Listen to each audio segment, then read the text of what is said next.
तुर्तास पुढची महत्त्वाची बातमी। पंकजा मुंडे आणि धनंजय मुंडेंना टार्गेट करण्याचं काम सुरू असल्याचा आरोप अमोल मिटकरी यांनी केलाय। आमदार सुरेश धस यांच्या माध्यमातून जाणीवपूर्वक दोघा बहीण भावांना टार्गेट केलं जात असल्याचं देखील मिटकरी यांनी म्हटलेलं आहे। धनंजय मुंडेंच्या राजकीय कारकिर्दीला संपवण्याचं काम पद्धतशीरपणे सुरू असून त्यासाठी एक सामाजिक कार्यकर्ता कामाला लावल्याचा आरोपही मिटकरींनी केला।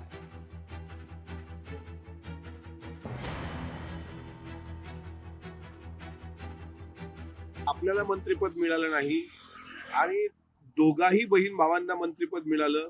पंकजाताई आणि धनंजय मुंडे साहेब एकत्र आल्याचा पोटशूट त्याच्या पोटात उठताना दिसतोय। जो कोणी दोषी असेल त्याला कडक शिक्षा झाली पाहिजे, त्याला फासावर दिल्या गेलं पाहिजे। मात्र या माध्यमातून जाणीवपूर्वक त्यांना टार्गेट करून मला मंत्रिमंडळात स्थान भेटलं नाही या आसूयेपोटी सुरेश धस जे राजकारण करतायत ते मला असं वाटतं कुठतरी थांबलं पाहिजे। त्यांच्यासारख्या मोठ्या नेत्याला हे शोभत नाही।